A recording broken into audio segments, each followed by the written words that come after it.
नमस्कार दोस्तों, the exam age YouTube channel पर आपका स्वागत है।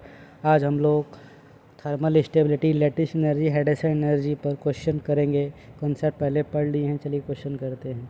ठीक है, देखिए पहले देख लीजिए। एनायन दो टाइप का, लार्ज और स्मॉल। ठीक है, तो फ्लोरीन, क्लोरीन, ब्रोमीन ये जो है स्मॉल हो गया और लार्ज हो गया। सल्फेट, कार्बोनेट, फॉस्फेट, नाइट्रेट ये सब क्या है, लार्ज है।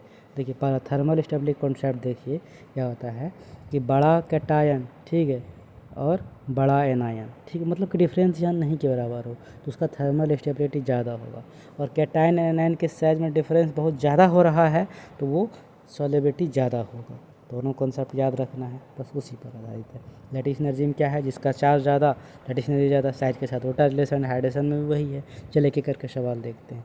ठीक है, अब चलिए कह रहा है कि लिथियम हाइड्रोक्साइड, पोटासियम, रुबिडियम और सीजियम, ठीक है, सब में OH वैसा यानी कि स्मॉल है। अब देखना है कि स्मॉल है, सॉल्युबिलिटी किसका ज़्यादा पूछ रहा है, मतलब कि अब इस कैटायन का साइज किसका बड़ा है। ठीक है, मतलब कौन बड़ा है, कैटायन है। ठीक है, अब देखिए लिथियम, सोडियम, पोटासियम, ठीक है, रुबिडियम और सीजियम, ऊपर से नीचे आएंगे तो साइज बढ़ेगा, तो सीजियम का साइज सबसे बड़ा हो गया, तो बड़ा ये हुआ, छोटा है, दोनों का डिफरेंस ज़्यादा हो गया, यानी कि CaOH इसका हाईएस्ट सॉल्युबिलिटी हो जाएगा इस चार में से। ठीक है, क्यों कि दोनों का डिफरेंस सबसे ज़्यादा हो गया। ठीक है, तो कॉन्सेप्ट मतलब बड़ा छोटा, छोटा बड़ा, ये आना चाहिए, बस सीधा भाषा में कहे तो यही कॉन्सेप्ट है इसका। ठीक है, अब देखिए दूसरा सवाल है, कह रहा है कि बेरियम, मैग्नीशियम और स्टोनशियम, ठीक है, बेरिलियम, मैग्नीशियम, स्टोनशियम, बेरियम और कैल्शियम सल्फेट में किसका हाईएस्ट थर्मल स्टेबिलिटी है और किसका हाईएस्ट सॉल्युबिलिटी है। थर्मल स्टेबिलिटी क्या बोले, बड़ा कैटायन बड़ा आयन है।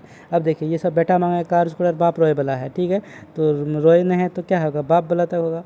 ठीक है, तो BA पर होगा तो बड़ा हो गया, और सब सल्फेट वाला बड़ा है, ये है, तो दोनों में गैप बहुत कम है, तो यानी कि बड़ा कैटायन बड़ा आयन है, तो इसका थर्मल स्टेबिलिटी ज़्यादा हो जाएगा। ठीक है, अब आता है दूसरा सवाल, क्या है कि हाईएस्ट सॉल्युबिलिटी का बात पूछ रहा है। तो देखिए सल्फेट तो बड़ा लार्ज एनायन है, अब देखना है स्मॉल कैटायन कौन है, तो बेटा सबसे ऊपर में भी यही है, तो यही सवाल का उत्तर हो जाएगा, क्योंकि दोनों में डिफरेंस ज़्यादा हो रहा है।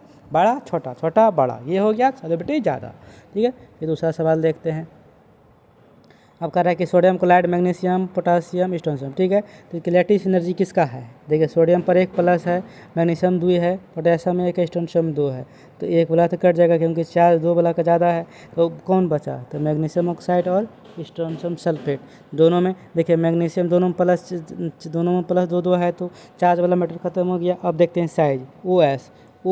ठीक है, उसके बाद नीचे आएंगे तो सल्फर का साइज बड़ा हो गया, तो साइज बड़ा तो उसका लैटिस एनर्जी कम, तो यानी मैग्नीशियम ऑक्साइड का लैटिस एनर्जी ज़्यादा होगा, यानी कि इस चार में किसका मैक्सिमम हो जाएगा, तो मैग्नीशियम ऑक्साइड का। ठीक है, अब देखिए silver chloride, silver carbonate, barium chloride और बेरियम कार्बोनेट का कौन सबसे ज़्यादा मोस्ट सोल्यूबल है वाटर में। ठीक है, तो अब देखिए यहाँ पर Ag है और BA है। ठीक है, देखना है कि बड़ा कैटायन एनायन में किस पे डिफरेंस ज़्यादा है, तो देखिए बेरियम का साइज Ag से ज़्यादा है, यानी कि BA तो बड़ा हो गया। अब स्मॉल एनायन खोज लेते हैं, देखिए यहाँ पर क्लोरीन है, तो ठीक है, बी कार्बोनेट तो बड़ा हो जाएगा, तो ये तो होगा नहीं।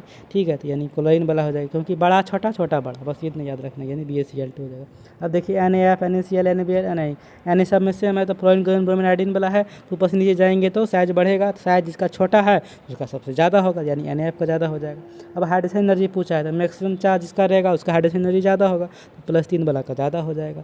ठीक है, अब देखिए लिथियम क्लोराइड, पोटासियम और सोडियम क्लोराइड। ठीक है, तो मैक्सिमम हाइड्रोजन एनर्जी का रहा है, देखिए लिथियम पर 1 प्लस, पोटासियम पर 1 प्लस, सोडियम पर 1 प्लस, सब में क्लोरीन क्लोरीन है।